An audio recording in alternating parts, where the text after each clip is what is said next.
y vamos a estar contestando una pregunta principal a la luz de Santiago capítulo 4 versículo 1, y es ¿cómo resolver conflictos bíblicamente?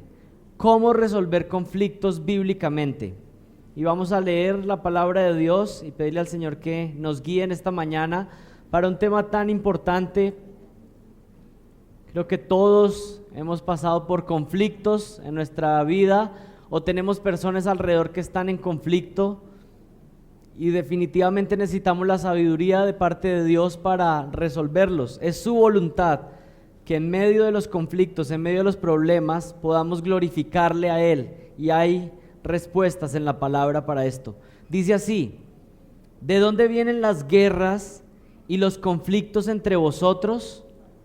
¿No vienen de vuestras pasiones que combaten en vuestros miembros? Codiciáis y no tenéis, y por eso cometéis homicidio. Sois envidiosos y no podéis obtener, por eso combatís. Y hacéis guerra. No tenéis porque no pedís, y pedís y no recibís porque pedís con malos propósitos para gastarlo en vuestros placeres. Específicamente vamos a estar analizando el versículo 1 y les pido que me acompañen en oración para pedirle al Señor que nos guíe y nos ilumine para entender su palabra, y no solamente entenderla y no solamente ser oidores, sino ser hacedores de su palabra.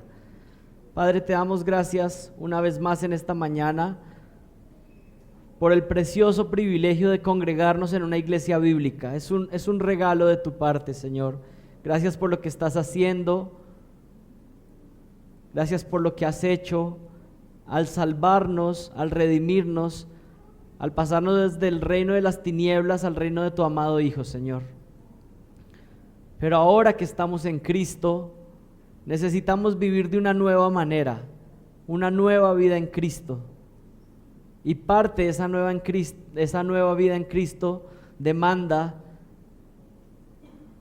que podamos llevar relaciones en paz con los que nos rodean, que podamos ser aún pacificadores nosotros, y que aún en medio de los conflictos que son inevitables por nuestro pecado, nos ayudes a glorificarte y reaccionar de la manera que te honra a ti, Señor. Bendícenos y guíanos en esta mañana. Amén. A manera de introducción quisiera leer Mateo capítulo 18 del versículo 21 al 35, y quiero poner una voz de alerta en esta mañana. El Señor habla muy claro de que si nosotros no perdonamos, estamos dando muestra de que no hemos entendido lo que es realmente el perdón de Dios hacia nuestras vidas. Y es posible que usted haya escuchado múltiples mensajes acerca de la necesidad de perdonar, y que usted haya hecho oídos sordos a esa clase de enseñanzas. Pero quiero decirle algo: si usted se llama cristiano, no es una opción para usted el no perdonar. Así que si de una vez usted sabe que este mensaje es para usted, no haga lo que comúnmente ha hecho, que es decir, bueno, después voy a perdonar. Hoy es el día en que hay que pedirle la gracia de Dios y actuar acorde. Y Mateo 18, del versículo 21 en adelante, dice lo siguiente: es la parábola de los dos deudores. Dice así: Por eso el reino de los cielos puede compararse a cierto rey que quiso ajustar cuentas con sus siervos, y al comenzar a ajustarlas, le fue presentado uno que le debía 10,000 talentos. Miren la deuda que le debía a este siervo: 10,000 talentos. Pero no teniendo él con qué pagar, su señor ordenó que lo vendieran junto con su mujer e hijos y todo cuanto poseía, y así pagara la deuda.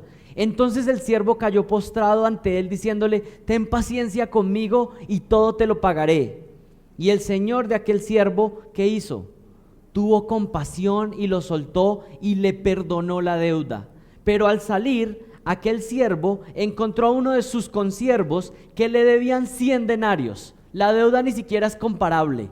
Lo que él debía era gigante, pero lo que le debían a él era ¿qué? Pequeño comparativamente. Y echándole mano, lo ahogaba diciéndole: paga lo que debes. Entonces su consiervo, cayendo a sus pies, le suplicaba: ten paciencia conmigo y te lo pagaré. Sin embargo, ¿qué hizo este hombre que había sido perdonado antes?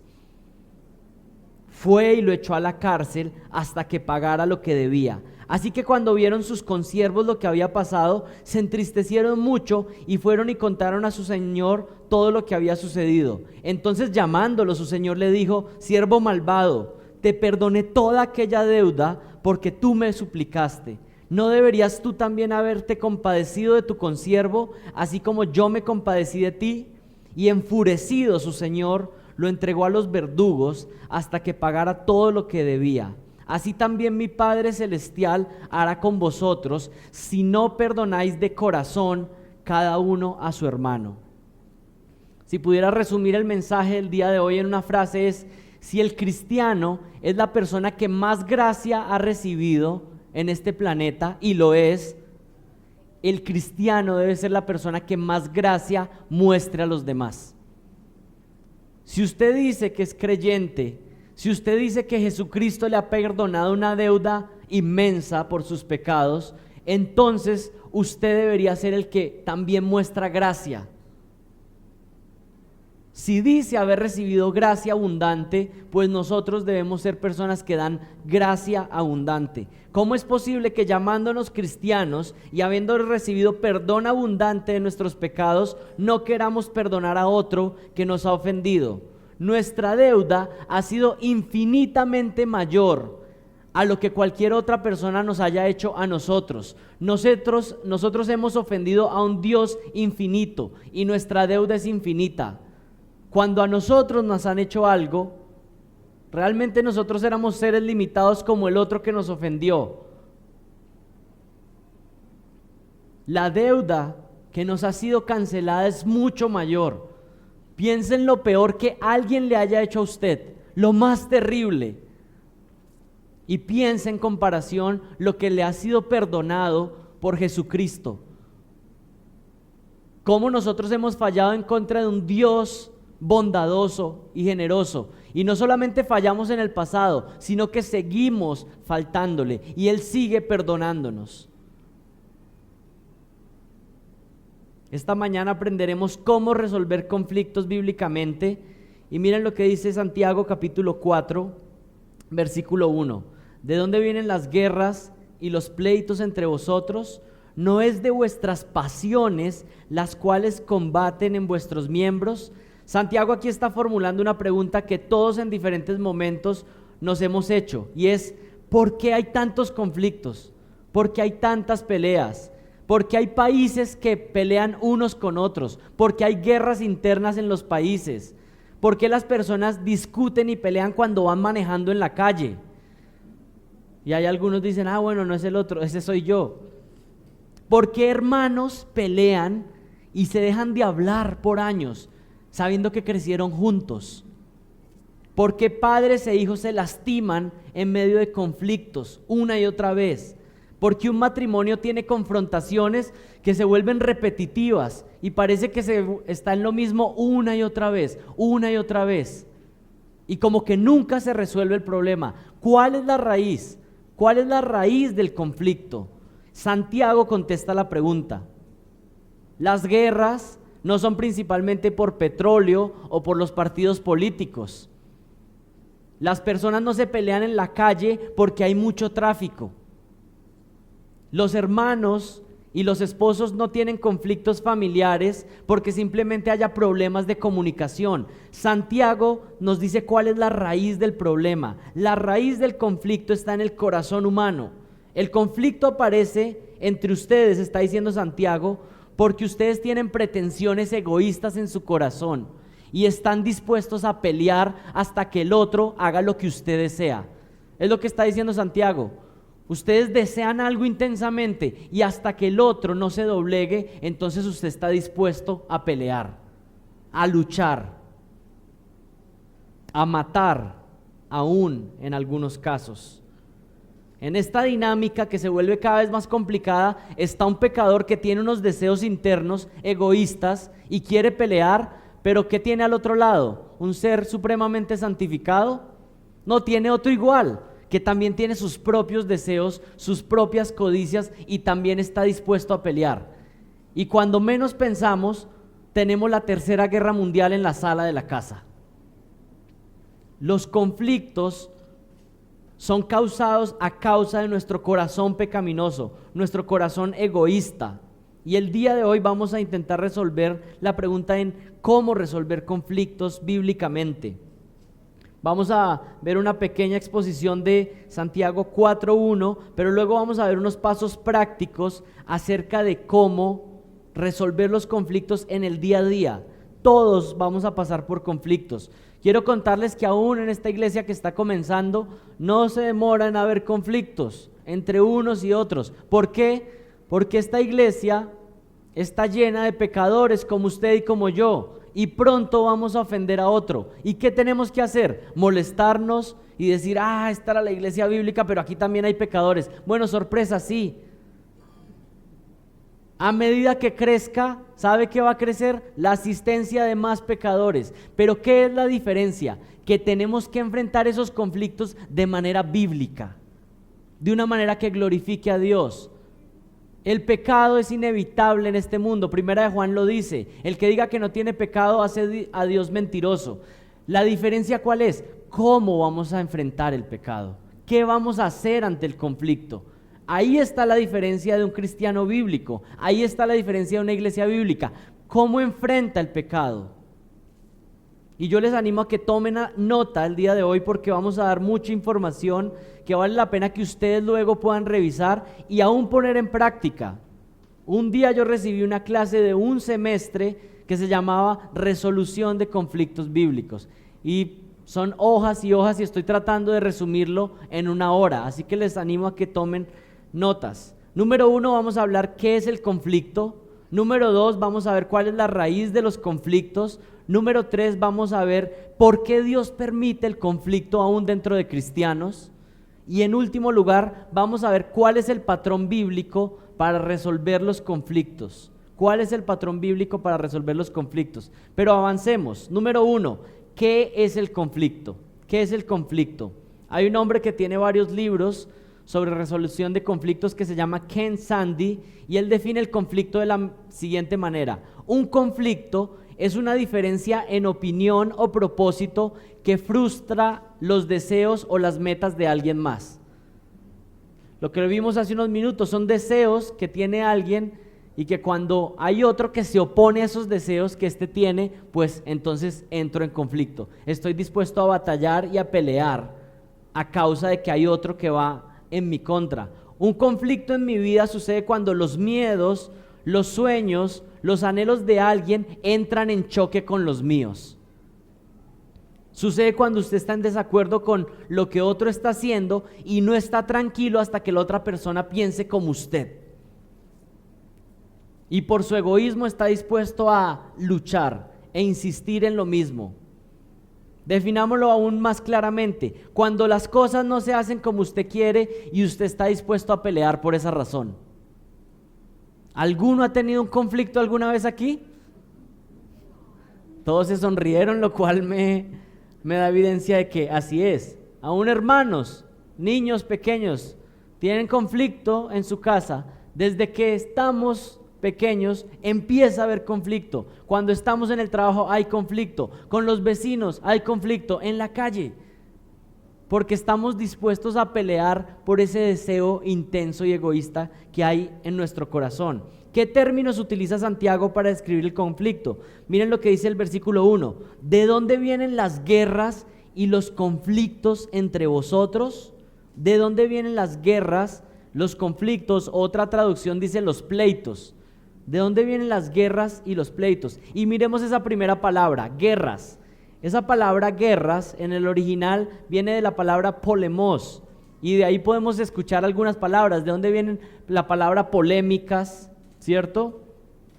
Distinciones en pensamiento, pero comúnmente esta palabra que utiliza Santiago ahí se usa en el griego para referirse a batallas militares, un conflicto de tipo militar. Y Santiago no está hablando aquí literalmente de guerras armadas, pero lo que está haciendo Santiago aquí es utilizar una hipérbole.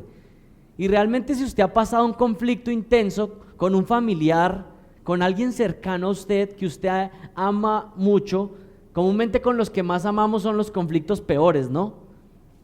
Y Santiago lo que está haciendo aquí es como una hipérbole, pero ilustrando de dónde vienen las guerras entre ustedes. Porque hay ciertos conflictos en la vida que parecieran una guerra. Y tal vez usted nunca ha empuñado un fusil o una granada o un arma, pues eso espero. Pero en sus conflictos usted está dispuesto a bombardear al otro y acabarlo emocionalmente en mitad del conflicto. Hasta a veces usted es capaz de decir algo y después decir, ¿cómo fui capaz de decirle eso? De lastimar de esa manera. Porque a veces las peleas entre los seres humanos son como guerras. Y es lo que está diciendo Santiago aquí. ¿De dónde vienen las guerras? ¿De dónde vienen las guerras? Y él les está hablando en el contexto aún de la iglesia. Le dice, ¿de dónde vienen las guerras entre ustedes?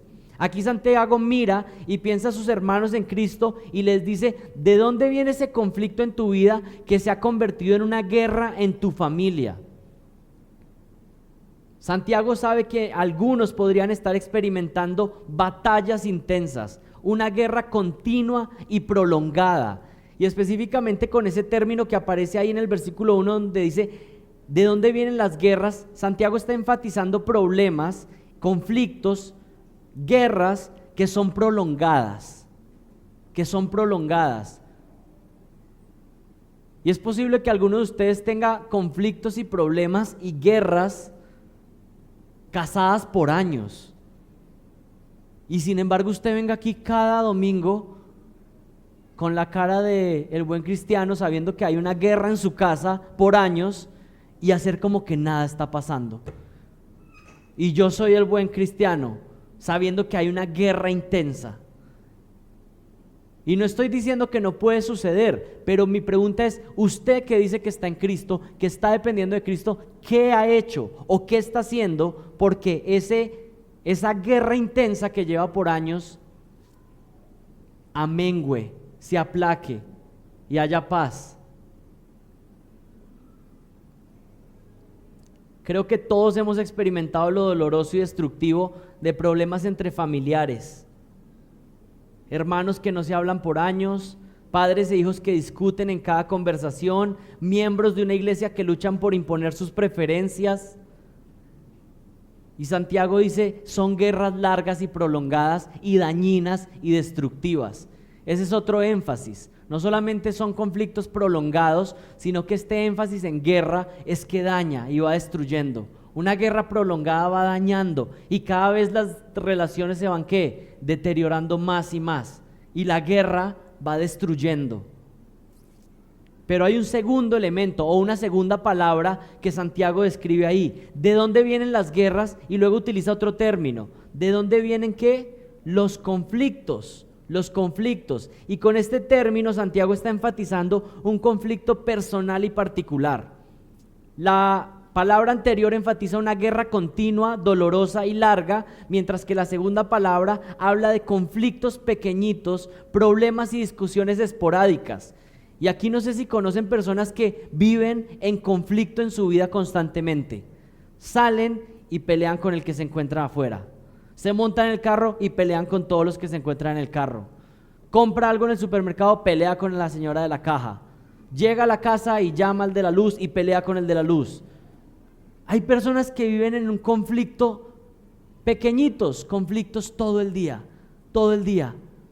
Guerras prolongadas en algunas relaciones y conflictos pequeños en el día a día.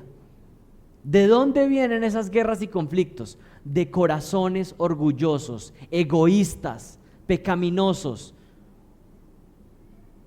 Realmente son corazones idólatras que se creen Dios, y cuando encuentran que alguien no está dispuesto a hacer lo que esa persona quiere, está dispuesto a pelear, a imponer su posición. Tiene un corazón idólatra porque a sí mismo se ve como Dios.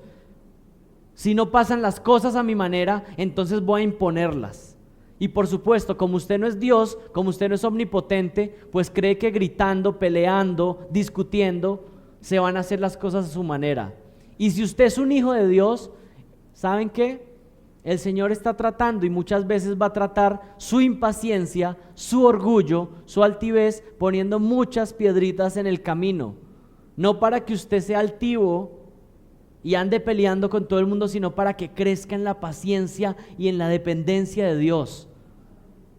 No quisiéramos que esta iglesia sea caracterizada por personas que son como las que acabo de describir, que tienen un problema y una pelea en cada lugar donde llegan.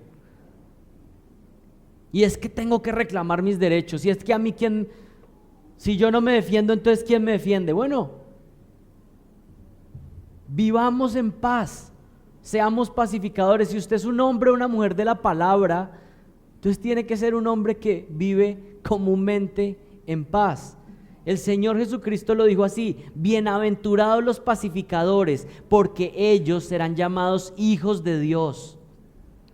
Si el cristiano es la persona que más gracia ha recibido, debe ser la persona que más gracia muestra hacia los demás. El Señor Jesucristo en su evangelio no solamente nos habla de que vamos a ser rescatados en la eternidad, y este es un enfoque que es valioso, estar pensando en el reino de los cielos y en lo que viene y en la recompensa eterna y en vivir para la eternidad, pero algunas veces se nos olvida que el Señor nos salvó estando en esta tierra, y mientras estemos en esta tierra diciendo que tenemos vida nueva, pues tenemos que vivir de una manera diferente. Si usted dice que usted es un habitante de los cielos, un ciudadano de los cielos, esa vida nueva tiene que verse reflejada aquí, en este momento. Y una de las maneras en cómo se ve reflejada esa forma de vivir acá es que tenemos que vivir en paz. En cuanto dependa de nosotros, vivir en paz con todos los que nos rodean. Y si usted tiene conflictos con alguien por años o por meses, o está comenzando uno pronto en estos últimos días, no dé más ventaja a eso. Es un llamado que Dios está haciendo directamente hoy en su vida, para que usted resuelva ese conflicto que tiene y pueda ser un buen imitador de Dios. Y no simplemente se haga el que, bueno, voy a hacer que no está pasando nada. Sí está pasando algo, y Dios está consciente de lo que está pasando. Antes de pasar a contestar la segunda pregunta, quiero preguntarles a ustedes algo. ¿Es siempre malo el conflicto? ¿Es siempre malo el conflicto? Primera de Corintios 11, 18 al 19 dice lo siguiente: pues en primer lugar, oigo que cuando os reunís como iglesia hay divisiones entre vosotros, y en parte lo creo. Pablo le está hablando a la iglesia en Corintios y les dice: oigo que están empezando a surgir bandos en la iglesia. Pero miren lo que dice Pablo de manera sorprendente: porque es necesario que entre vosotros haya bandos, a fin de que se manifiesten entre vosotros los que son aprobados. ¿Es malo el conflicto? Voy a decirles una ocasión donde el conflicto no es malo. Cuando el conflicto o la división es para dividir entre la verdad y el error. Si nos vamos a apartar de algo que está equivocado, de algo que está enseñando algo que es contrario a las escrituras, y nos estamos separando de eso que es malo, que es falso, el conflicto es bueno.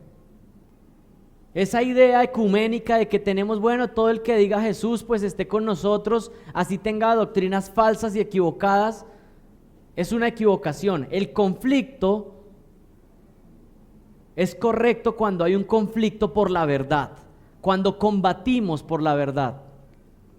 Primera de Corintios 11, del 18 al 19. Cuando está en juego la verdad bíblica, entonces estamos llamados a combatir. Pregunta número 2, ¿cuál es la raíz de los conflictos? Ya vimos estos dos términos, guerras y conflictos, pero ¿qué continúa diciendo el versículo? ¿Cuál es la raíz de los conflictos? ¿De dónde vienen esas guerras y conflictos entre vosotros? ¿Y cuál es la respuesta de Santiago? Contesta con otra pregunta. ¿No vienen de vuestras pasiones que combaten en vuestros miembros? Es una pregunta retórica, la respuesta es sí, vienen de ahí. Usted siempre está buscando la respuesta en que, no, es que el problema es por este otro. Yo tengo esta guerra, este conflicto, es por esta otra persona. Pero lo que está diciendo Santiago, no es por esta otra persona, es por usted mismo, internamente. Lo que está diciendo es que nuestros problemas y conflictos no vienen de las situaciones externas, sino que vienen de nosotros mismos, de nuestro deseo de que se satisfaga nuestra propia voluntad. Y miren esas palabras que aparecen ahí. ¿De dónde vienen las guerras y conflictos entre vosotros? No vienen de vuestras pasiones. Detengámonos ahí en pasiones. La palabra pasiones ahí es la palabra edonón, y también ustedes conocen, ahí poco a poco se van dando cuenta que saben griego también, de donde vienen palabras como hedonismo, hedonista. ¿Y qué es un hedonista? Alguien que se ama a sí mismo. Aquí está hablando de pasiones y es un amor por sí mismo. Usted pelea con todo el mundo porque usted se ama demasiado a sí mismo. Esa idea psicológica que hay hoy en día de que necesitamos mejorar nuestra autoestima realmente es antibíblica. Usted no necesita mejorar su autoestima, usted ya se ama demasiado. Usted más bien necesita amar a los demás así como usted se ama ya demasiado a sí mismo. Peleamos porque somos hedonistas, una tendencia a buscar cumplir los deseos de manera inmediata. Alguien que vive para satisfacer sus deseos a como dé lugar. Vivir para el momento. Un comentarista bíblico lo dice así: la causa verdadera de los conflictos que estaban enfrentando estos cristianos radicaba en su incontenible deseo de autosatisfacerse y del apetito de amarse a sí mismos. ¿De dónde vienen los conflictos entonces? De reemplazar una adoración a Dios por empezar a adorarme a mí mismo. Esa es la raíz del conflicto. Porque usted se siente tan ofendido con lo que le hicieron. Y piense cuántas veces ha hablado de esa manera. Es que me dijo eso a mí.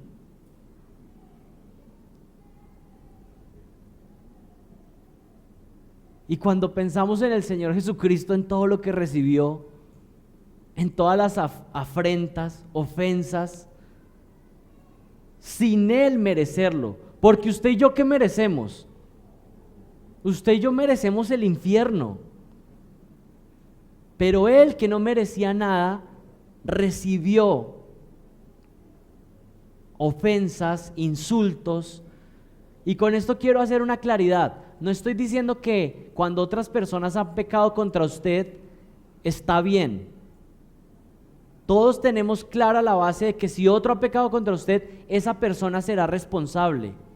Pero quiero decirle algo: si esa persona pecó contra usted, le hizo mucho daño a usted, hay dos opciones con esa persona. O esa persona se arrepiente y cree en Jesucristo, y el Señor Jesucristo lleva la culpa de esa ofensa que le hicieron a usted y esa persona queda perdonada. O en el segundo caso, esa persona va a pasar en el infierno pagando por eso que le hizo a usted eternamente. Así que aquí no queda espacio para usted decir: yo voy a hacerle pagar. Es una locura. Si usted es cristiano, entonces tiene que entender correctamente la lógica del evangelio. Esa persona o será perdonada en Jesucristo, o esa persona va a pagar por eso que le hizo. Pero usted no es el juez.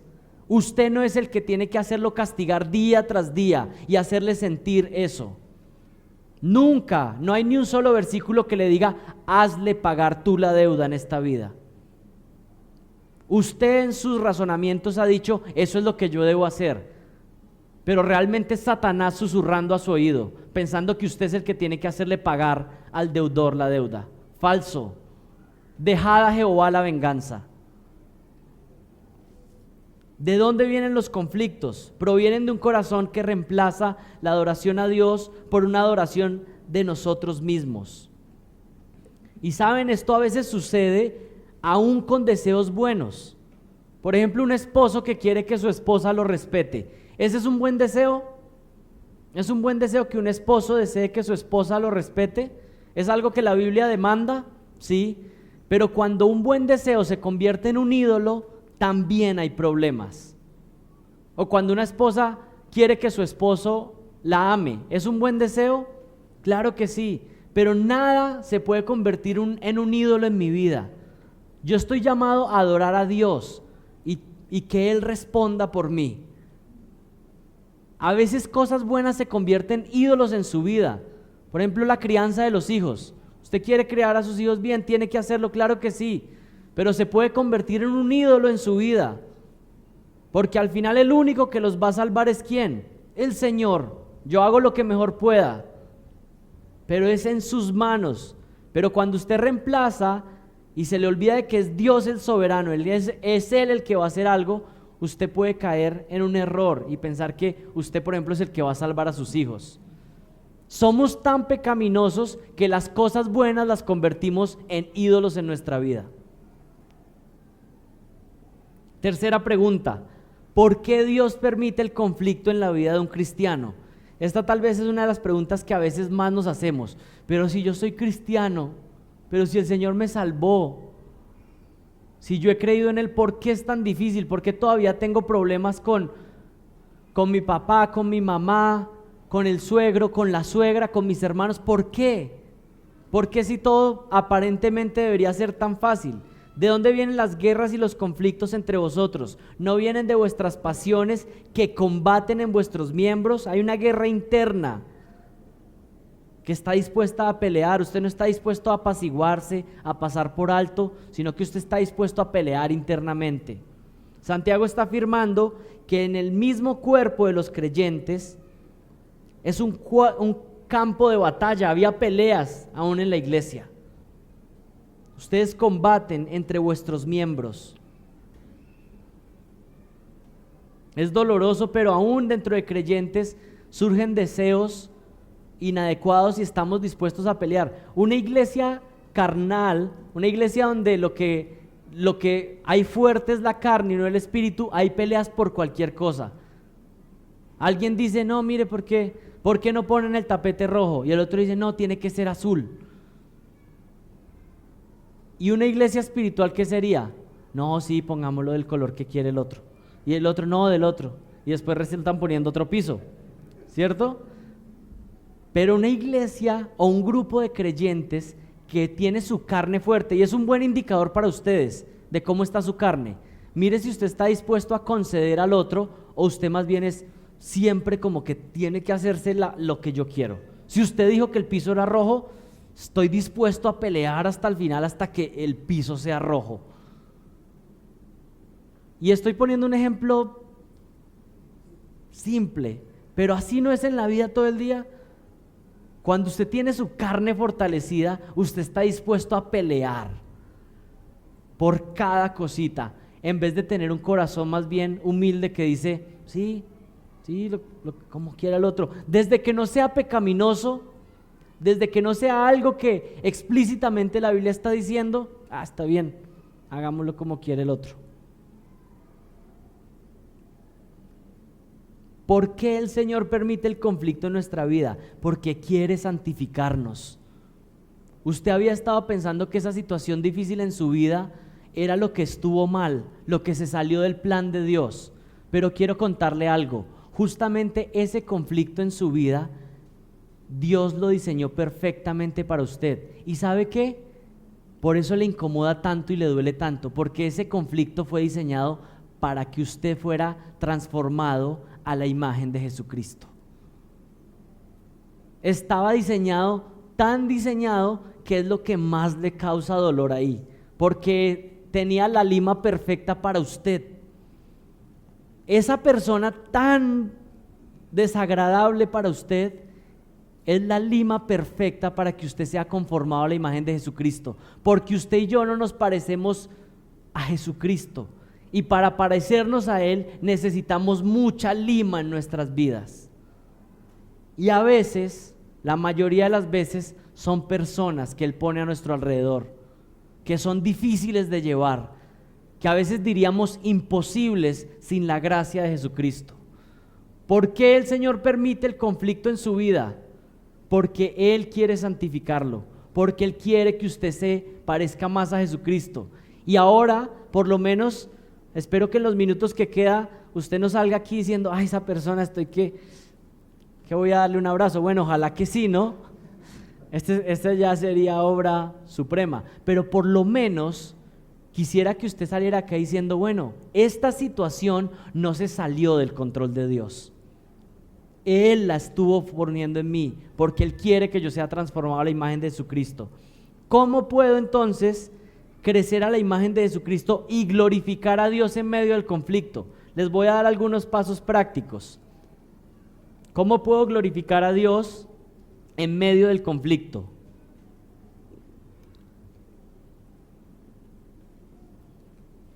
Número 1, confiando en Dios en medio del conflicto. Confiando en Dios en medio del conflicto. La confianza en Dios en medio de una discusión complicada con alguien que amamos es un acto de adoración a Dios. Con esto estamos diciendo, tú sabes qué es lo mejor para mi vida y aunque no entiendo completamente esta situación, confío en ti. Qué hermoso tener esta perspectiva cuando estamos en medio de un conflicto. ¿Sabes qué, Señor? No entiendo esto porque está así, no entiendo por qué es complicado, por qué me duele tanto, pero ¿sabes qué? Confío en ti. Yo confío que tú sabes que esto era lo adecuado para mí. Salmo 37, del 5 al 6. Encomienda a Jehová tu camino y confía en Él, y Él hará. Exhibirá tu justicia como la luz y tu derecho como el mediodía. Número 2, obedeciendo a Dios en medio del conflicto. Si me amáis, guardad mis mandamientos, dice Juan 14:15. Alguien que peque contra nosotros y nos ataque, y nos difame, y nos quiera destruir, nunca es una excusa para nosotros desobedecer a Dios. ¿Le ha pasado a usted que alguien lo ataca, le hace daño y usted dice, entonces yo también tengo derecho a contraatacar? Pero la Biblia no tiene ni un solo versículo que diga, porque a ti te hicieron esto, tú tienes este derecho de atacar, de pecar. ¿Cómo podemos glorificar a Dios en medio del conflicto? Confiando en Él, pero número 2, obedeciendo. No tienes derecho a desobedecer si otro ha pecado contra ti. Número 3, estamos hablando de las formas de glorificar a Dios en medio del conflicto. Imitando a Dios. Tienes un conflicto, imita a Dios en medio del conflicto. Efesios 5, del 2 al 1 dice, sed pues imitadores de Dios como hijos amados y andad en amor, así como también Cristo os amó y se dio a sí mismo por vosotros, ofrenda y sacrificio a Dios como fragante aroma. Ser imitadores de Dios, sed imitadores de Dios. Y aquí quiero que vengan y presten mucha atención a esto, porque Dios es el pacificador por excelencia. Dios es el que nos da ejemplo de cómo se resuelven los conflictos. Y aquí quiero que presten la suma atención. Dios tenía un conflicto con el ser humano, una raza humana rebelde contra él, que era su enemigo. Y presten atención qué fue lo que hizo Dios. Dios se acercó a ese que era su enemigo y puso todas las pautas disponibles para que la reconciliación se dara. Eso es lo que enseña el Evangelio, que usted y yo somos pecadores, que no podíamos hacer nada para acercarnos a Dios, pero un día Dios se acercó y nos rescató. ¿Fue usted el que se acercó a Dios o fue Dios quien vino y lo rescató? Ahora aquí se está poniendo más complicado el mensaje y el sermón, porque ya están viendo hacia dónde va. ¿Quién es el que está llamado a buscar la reconciliación si quiere ser un imitador de Dios? ¿Quién era el ofendido en la relación entre Dios y el hombre? Dios. Y Dios es el que busca la paz. Y Dios es el que se acerca. Usted siempre había estado esperando que ese que le ofendió sea el que venga de rodillas aquí. El día que venga de rodillas y yo le vea un arrepentimiento genuino, porque yo he estudiado muy bien lo que es el arrepentimiento genuino. Ese día que lo venga a venir de lejos arrodillado y que yo vea que realmente ha dado frutos de arrepentimiento, ese día yo le concederé mi perdón.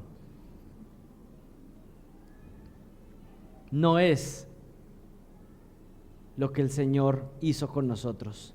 Él se acercó, Él nos dio la capacidad, Él es el pacificador por excelencia. ¿Cómo puedo glorificar a Dios en medio del conflicto? Siendo un imitador de Dios, perdonando como Dios perdona, buscando la reconciliación, aun cuando a mí me han ofendido, ser yo el que estoy dispuesto y siempre listo para perdonar. No estoy guardando ningún rencor. Me ofendieron, está bien, al Señor Jesucristo le hicieron cosas peores. Esa es mi manera práctica de vivir la vida. Alguien me dijo algo feo, al Señor Jesús le hicieron peor. Ya pasó. Y estoy listo para perdonar. Estamos listos para perdonar. Es lo que tenemos que hacer. Otra forma de glorificar a Dios en medio del conflicto, sirviendo a los demás. Gálatas 5:13. Gálatas 5:13, porque vosotros, hermanos, a libertad fuisteis llamados, solamente que no uséis la libertad como ocasión para la carne, sino servíos por amor los unos a los otros. ¿Alguien te ha hecho daño en la iglesia, en tu familia? Piensa de qué manera puedes servir a esa persona. Qué interesante esto, que esa persona le hizo daño y ahora yo les estoy diciendo acá que ustedes busquen la forma en cómo ustedes podrían servir a esa persona de alguna manera. Y si es su enemigo, la Biblia nos manda a amar a nuestros enemigos. ¿De qué manera usted podría servir a alguien que le ha hecho daño a usted? Pero estamos hablando aquí de que tengamos una actitud de corazón que no tiene rencor. Estoy hablando de eso, de que en su corazón no hay rencor, que usted está dispuesto a servir si fuera necesario a esa persona. Es posible que la relación ya no puede ser como antes, que hubo consecuencias, que hay consecuencias, pero por lo menos de usted está dispuesto y usted tiene un corazón cristiano que dice, estoy dispuesto para no mostrar rencor hacia nadie. Tal vez no puede volver a la relación de antes, pero usted está dispuesto a servir, a ser amable, a ser respetuoso. Eso sí lo podemos hacer, y lo podemos hacer en la capacidad de Jesucristo. No puede ser usted alguien que está en la iglesia y tiene un problema por años, 40 años, 50 años. Tenemos que estar en paz y servir a otros, creciendo hacia la imagen de Cristo, creciendo hacia la imagen de Cristo. Permitir que esos problemas, esos conflictos me vayan transformando. Él seguramente quiere enseñarme paciencia, quiere ayudarme a que sea más humilde. Los conflictos sacan lo peor de nosotros y son buenas oportunidades para darnos cuenta, bueno, yo tengo que revisar eso, ¿por qué reaccioné de esta manera? Es algo en lo que tengo que crecer. Finalmente, ¿cuál es el patrón bíblico para resolver los conflictos? ¿Cuál es el patrón bíblico? Hemos visto formas de cómo glorificar a Dios, pero vamos a ver cuál es el patrón bíblico para resolver los conflictos en los últimos minutos que nos quedan. Y es posible que usted tenga un conflicto en este momento o que haya alguien cerca a usted que tiene un conflicto, y la llamada es a que podamos poner esto en práctica en nuestras vidas. Y seguro se necesita de oración, pero si usted sabe que hay una relación que está dañada, bueno, es un llamado de parte de Dios para resolverlo y ser imitadores de Dios. ¿Cuál es el patrón bíblico? Una vez que ya hemos contestado la raíz de los conflictos, por qué Dios permite los conflictos, cómo podemos traer gloria a Dios en medio de los conflictos, ahora podemos ver unos consejos prácticos que ustedes pueden implementar. Les conté que yo vi este mensaje en una clase de un semestre y parte de la tarea que puso el profesor, les cuento, fue: tienen que ir a resolver un conflicto y hacer todos los pasos. Y todos en la clase, esto se puso complejo. Bueno, les voy a poner la misma tarea. Por lo menos hay que resolver un conflicto. Número 1, abandone las respuestas pecaminosas al conflicto. Y hay dos maneras de reaccionar pecaminosamente al conflicto. Una es lo que se llaman reacciones de escape. ¿Qué quiere decir eso? Hay una persona con la que tengo un conflicto, entonces yo voy a reaccionar con el escape. ¿Qué significa el escape? Niego que el conflicto exista. Usted sabe que hay un conflicto, pero lo que dice es: no, pero no pasa nada, eso es normal. Y todo el mundo sabe que hay un conflicto. Negar, escapar, no está pasando nada. Comúnmente los hombres nos inclinamos a esta parte de la reacción pecaminosa. Pero eso no fue tan grave, eso no pasó nada, ¿cierto? el escape es pecaminoso. Decir que no pasó nada, decir que no fue grave, no es una respuesta bíblica. A veces tenemos que decir, mira, eso fue pecaminoso, eso está mal, tenemos que enfrentarlo. Entonces, no hablar del problema no es una respuesta bíblica. Pero hay personas que aún escapan aún más y quieren, digamos, entrar en depresión. Hay personas que aún un conflicto los lleva aún a pensar en el suicidio. La situación es tan terrible que dicen, yo mejor escapo de esto completamente no estando aquí. Y puede parecer exagerado, pero esa es la balanza. Aquí se van esas respuestas pecaminosas. No quiero, no soy capaz de soportar más este conflicto, voy a escapar completamente y aún pensar en el suicidio. Esas son las respuestas pecaminosas que llamaríamos de escape. Pero en el otro extremo está otra respuesta pecaminosa, que son las respuestas de ataque. Respuestas de ataque. Y aquí estamos más o menos viendo una clase de consejería bíblica. ¿Sí? ¿Cuáles son las respuestas de ataque? No es el que quiere escapar, no es el que quiere negar el problema, pero es el que está dispuesto a atacar al otro verbalmente o físicamente. Este me atacó, entonces ¿qué voy a hacer yo? Lo ataco más duro, le voy a hablar más fuerte. Y golpes físicos puede haber. Esa es una respuesta también que pecaminosa. O por ejemplo lo que habla 1 Corintios 6. Alguien tuvo una discusión difícil dentro de cristianos y van y llevan a otro cristiano a un juez o a una corte. La Biblia dice que no hagamos eso porque eso traerá descrédito al evangelio, sino que resolvamos los problemas internos de la iglesia dentro de la iglesia para que no haya descrédito. Estamos tratando de alcanzar al mundo, estamos tratando de proclamar a Jesucristo e imagínense el testimonio de ir a un juez y decir, no, mire, estos que son los que quieren alcanzar al mundo para Cristo no se pusieron de acuerdo en cómo resolver un negocio. No tiene sentido, son respuestas pecaminosas. Y por supuesto, al mayor extremo de este lado de la balanza tenemos el asesinato, ¿cierto? Una persona que detesta tanto a alguien que o quiere su muerte o finalmente lo mata, ¿cierto?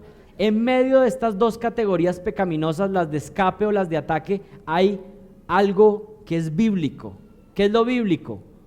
Número uno, si fue algo que a usted no le agradó, pero no fue pecaminoso, lo primero que usted debería hacer es ¿qué? Pasar por alto. Si no es pecaminoso, pero fue algo que a usted no le gustó, le dijeron algo o alguien lo saludó como a usted no le gustaba, pues lo primero que hay que hacer es ¿qué? Pase por alto, pase por alto. Pasar por alto. Buscar la reconciliación con la otra persona, acercarse individualmente. Y aquí vemos un patrón de cómo resolver los conflictos a la luz de Mateo 18. Si alguien me dijo algo que no me agradaba, que no fue bueno, ¿qué debo hacer yo? ¿Hacer un chisme con todos y decirles todo lo que pasó? No, debo acercarme yo personalmente a esa persona y decirle, mira, eso que me dijiste no me pareció correcto, no fue adecuado. Esta va a ser la forma en cómo en esta iglesia tenemos que tratar los problemas. Si alguien a usted le dijo algo inadecuado, pecaminoso, primero no se cargue, vaya y hable con la persona que de pronto ni se dio cuenta. Le dijo, ay, como estaba despeinada, y usted vino y usted venía de la peluquería. Y entonces desde ahí ya usted está dispuesto a batallar. El otro nunca supo y son 3, 5 años. Yo conocí en una iglesia grande, y alguien me dijo, yo sé esa persona por dónde entra a la iglesia, yo entro por el otro lado, para nunca cruzarnos. Y algo un día le había hecho un comentario hace 7 años. ¿De dónde vienen los conflictos y las guerras? De nuestro corazón egoísta. Vaya y dígale, mira, no me gustó eso, háblelo con amor, con calma. Y si es algo que no fue pecaminoso, pues simplemente páselo, pero sí acérquese. No estamos acostumbrados a esto, pero es lo que tenemos que hacer. Si alguien pecó contra usted, vaya y dígale, mira, eso que dijiste, la manera como hablaste, yo creo que eso no es correcto. Y yo estoy tranquilo, pero creo que tenía que decirlo. Y es muy probable que si fuimos en oración y fuimos pidiéndole al Señor que usara esto, el otro lo puede recibir bien y decir gracias porque te tomaste el esfuerzo de decírmelo. Y aquí también una cosa, estamos en una iglesia bíblica y esté preparado para que otros le digan. Porque si otro viene y le dice a usted que usted hizo algo mal y usted va a reaccionar con 3 piedras en la mano, pues ahí no va a empezar a fluir el proceso. Tenemos que ser una iglesia bíblica en todo, y eso incluye que vamos a exhortar a otros y otros nos van a exhortar a nosotros, y tenemos que recibirlo bien. Es posible que algún día usted lo acusen de algo que no es verdad, pero también reciba y diga, bueno, voy a meditar en eso. Usted sabe que no es verdad, pero por lo menos reflexione, hable con otros cercanos a usted y diga, mira, esto es verdad de lo que me están acusando. No, bueno, está bien, pero tómese al menos la oportunidad de escuchar. Buscar un creyente, cuando se acerque a la persona, dígale lo que usted ha hecho, trate de llegar a un acuerdo en la situación. Luego el siguiente paso sería buscar un creyente maduro para que ayude a mediar. Si la situación ya está más complicada, entonces llamar a otro que pueda ayudar a mediar, pero tiene que ser un creyente maduro que pueda ayudar, porque a veces el conflicto es tan difícil que se necesita otro que ayude a mediar la situación. Y si definitivamente estamos hablando del contexto de la iglesia, la persona se rehúsa a aceptar que ha pecado y ya se llevó un mediador, un testigo, entonces lo que se puede hacer es comenzar un proceso de disciplina eclesiástica. Que una persona está en pecado y decide no arrepentirse, bueno, empieza un proceso de disciplina donde se le va a exhortar, y si llega hasta el punto donde quiere mantenerse en su pecado y ofender, pues va a ser expulsado de la congregación. Y estamos hablando entre creyentes, pero ciertos principios de estos pueden aplicarse a una personas en lo común, acercarse y hablar con alguien, intentar si alguien puede mediar para que la situación se mejore. Si quieren profundizar en esto, pueden ver Mateo 18. Número 2, saca la viga de tu propio ojo antes de querer corregir a tu hermano. Mateo 7:3 dice, ¿y por qué miras la paja que está en el ojo de tu hermano y no echas de ver la viga que está en tu propio ojo? ¿O cómo le dirás a tu hermano, déjame sacar la paja de tu ojo y aquí la viga? ¿Saben cuál es la palabra literal que aparece ahí con viga? Estaca. ¿Tú por qué quieres sacarle la paja a tu hermano cuando tú tienes una estaca en el ojo? Antes de ir a resolver el conflicto con alguien o irle a exhortar a alguien en algo que está haciendo mal, fíjese si usted no está haciendo lo mismo también, y quitarlo antes, limpiarlo antes. Número 3, restaura al otro con amor. Si vas a entrar en una resolución de conflictos, deja de pensar en tus propios deseos y busca el bienestar del otro. Niégate a ti mismo, busca la reconciliación, es decir, acercarnos con amor, con paciencia, porque realmente lo que me interesa es el alma de esa persona, que la persona pueda reflexionar. Pide perdón de manera adecuada. Cuarto punto, pide perdón de manera adecuada. Y aquí les voy a dar unos principios de cómo pedir perdón, porque muchas veces no sabemos pedir perdón. Número 1, hable de todas las personas involucradas con claridad. Evite estas palabras cuando pida perdón. Si te ofendió, te pido perdón. ¿Qué está diciendo usted implícitamente? Si te ofendió, o sea, yo no estoy diciendo que yo te ofendí, pero si eso le incomodó, no diga, si usted va a pedir perdón, diga, yo hice esto, te pido perdón por esto. Pero usamos a veces palabras, no era mi intención. Bueno, si no era su intención, usted está diciendo que usted no es responsable. No, reconozca, diga, sí, pequé, dije esto mal, perdón. Sea claro, sea específico, diga explícitamente por qué está pidiendo perdón. Sea claro, y si necesita tomar nota antes, diga, voy a ir a pedirle perdón a esta persona y le voy a decir explícitamente por qué, claramente. Exprese que de verdad reconoce que lo que hizo causó dolor. Dígale a la otra persona, mira, eso que hice causó dolor. Porque comúnmente, ¿qué hacemos cuando pedimos perdón mal? Bueno, pues eso no fue tan grave, pero te pido perdón. No, reconozca que al otro le dolió, y si al otro le dolió era porque era importante.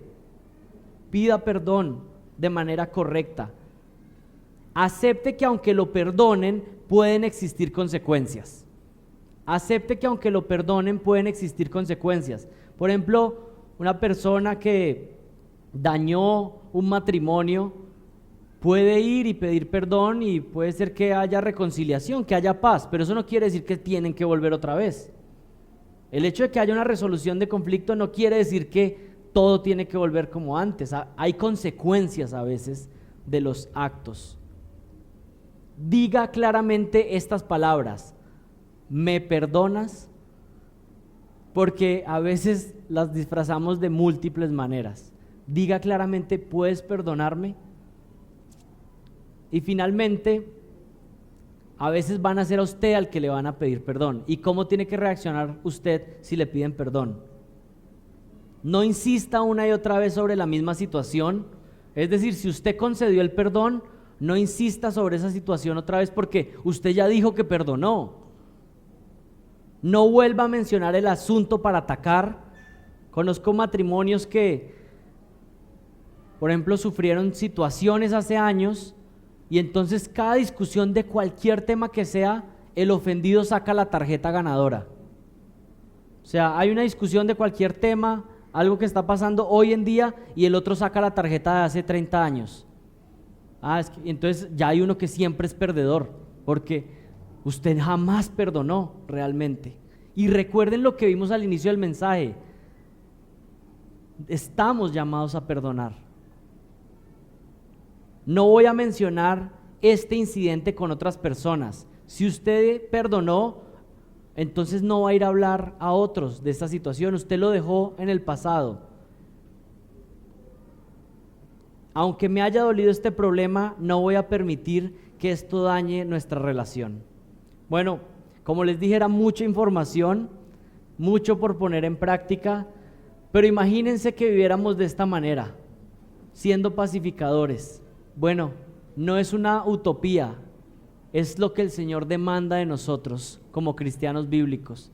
Así que lo último que quisiera decirles antes de que pasemos a la Santa Cena es: ve y reconcíliate. Ve y habla con esa persona y resuelve, y sé un ejemplo de que Cristo está obrando en tu vida y de que eres alguien diferente ahora. Oremos.